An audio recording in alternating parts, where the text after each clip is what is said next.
No, I think it was a pretty tough time, really. I think you had to do what you could.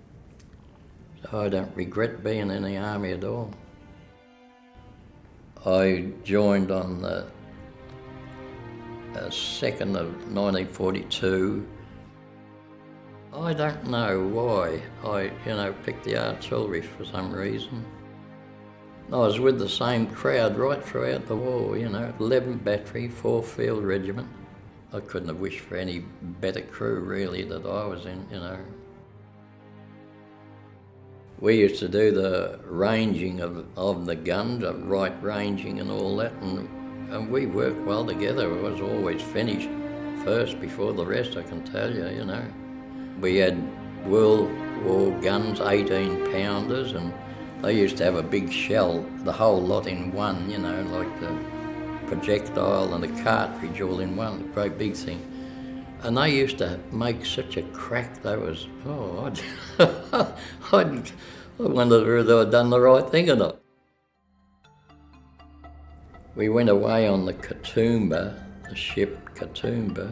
We was heading to Torokina, Bougainville. We went down the bottom of New Guinea through what they call the China Straits, and they're going very, very slow, and they're taking the depth of the water, so many fathoms and things like that.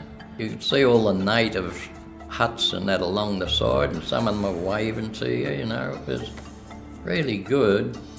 Our crowd went up to Portman's plantation. It's on the top of Bougainville.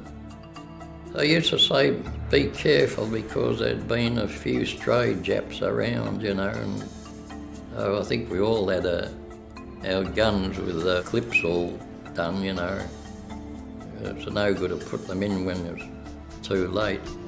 So we used to sleep pretty well close to them,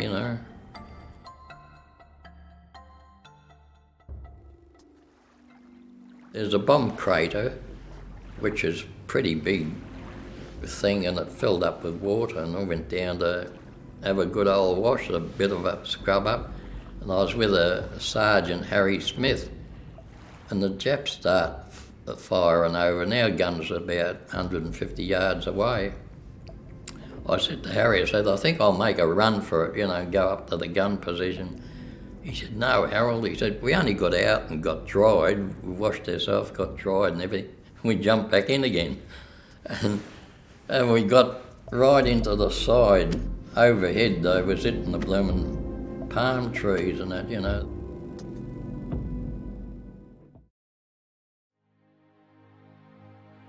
While I was in Bougainville, my son was born, and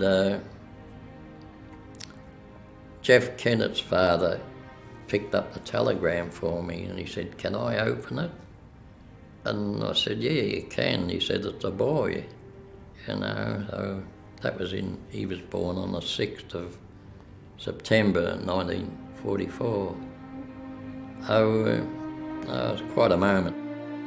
I remember distinctly one night I was on guard there, and it was pouring, absolutely pouring.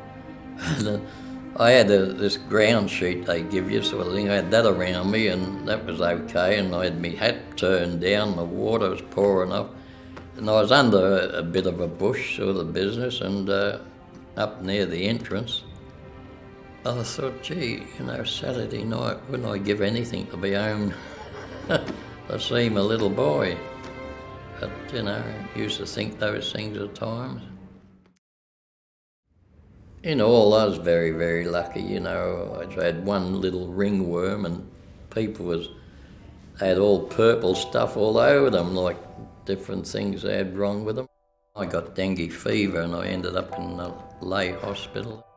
And the bed opposite me was a young fella there, and he had a lot of doctors around him, and I was a bit curious what was going on. And I asked the nurse, and she said he's got scrub typhus. And it's a thing that you sort of lose your mind, you don't know what's going on. And this scrub typhus is a little mite that you can't see by the naked eye. And they used to give us oil to do all the seams in our trousers and shirts, and we'd rub this oil all over where there was seams. And I was more frightened of that than the Japs, I reckon. They'd putting feelers out about the surrender business. You know, we'd heard that the bomb had been dropped on Hiroshima. So a plane went over and dropped the big bomb, and in the finish, we was putting pamphlets in a smoke shell. Instead of, you know, the smoke itself, you set the cap to release it, you know, like over the enemy. They was all wrapped up in Japanese writing, you know, and they flutter out, you know. We come back on the River Loddon, one of these river boats they call them, and I used to go up and sit on the deck, you know, after you had your evening meal. It was just lovely to sit there in the breeze and knowing that you were coming home, you know. So it might have been the middle of January or something like that, you know, when I really got home.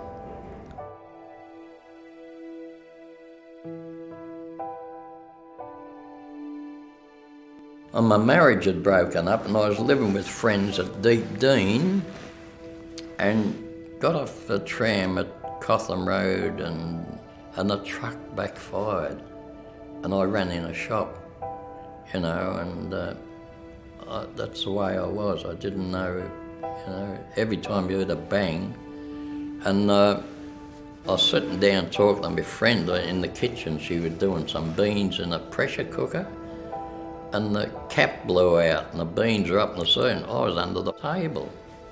But that's the way I was, you know, like I was. When you heard a noise, you ran for your life.